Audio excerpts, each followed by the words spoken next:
Hey gang, welcome back to day number 12 of 31 Days of Halloween.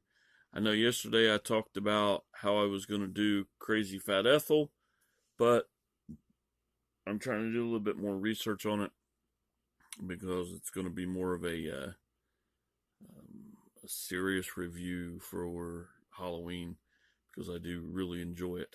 So I went back and talked about the one I was going to talk about yesterday, Trick or Treats with an S.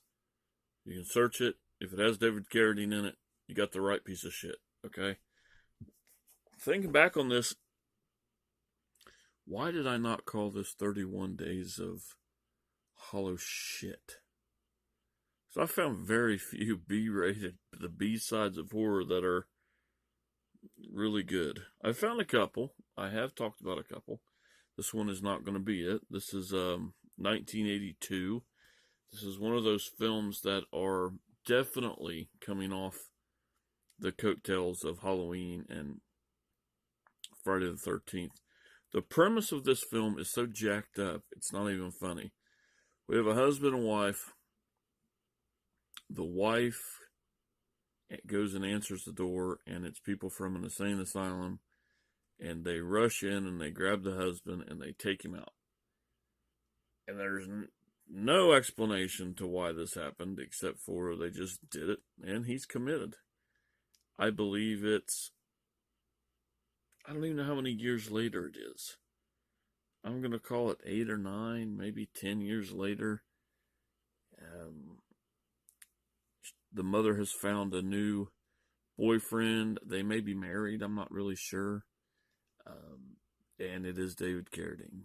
And that is probably 95% of the budget of this film.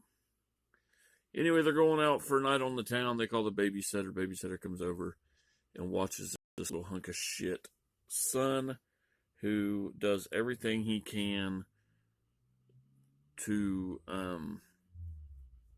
annoy the shit out of her and pull pranks and just be just a little fucking shit. Alright? Watching this film without children would make you not want children. That's how bad this guy is to the babysitter. But anyway, we have a Halloweenish type thing going on. He escapes the insane asylum. He finds his way back to the house. Of course, the mother's not there. Lots of torment goes on. Blah, blah, blah, blah, blah, blah. There's your story. All right, now let's talk about this. The acting in this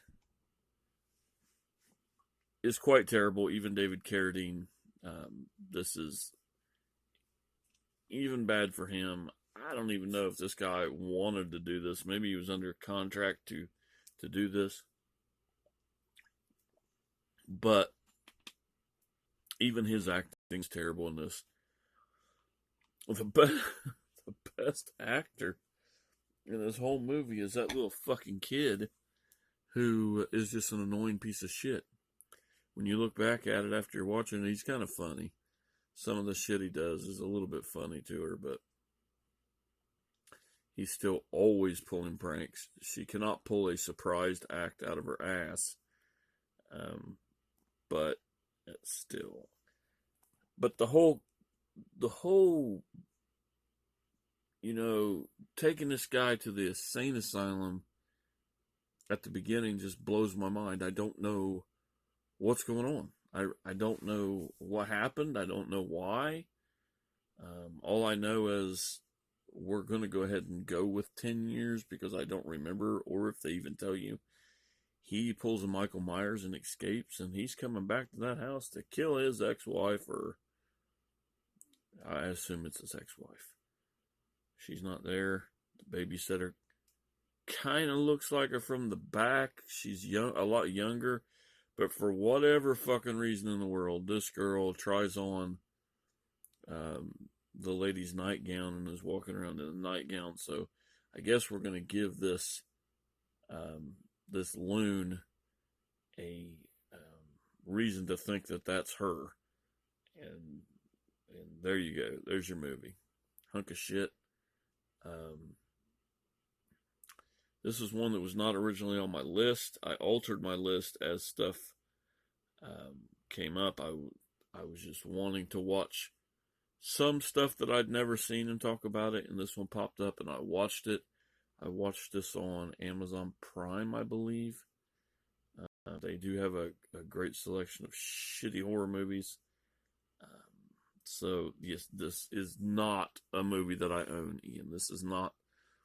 Of all the shit movies that Ian says I own, calls them whatever he wants, I don't own this one. I'm not going to own this one. I don't care if it was $1. Actually, it's not. I don't know, maybe I would watch it again and try to catch something to make me think, that's it. Still shit, but it makes sense. Anyway, there you go. I'm hoping tomorrow or the next day I will be talking about Crazy Fat Ethel. If not, tomorrow we'll be talking about Humanoids from the Deep, which is one that I do thoroughly enjoy. And maybe the next day, Crazy Fat Ethel. I really want to give this what it's due. So, until next time, guys, keep it spooky. Thanks for watching, and let me know if you've seen this piece of shit.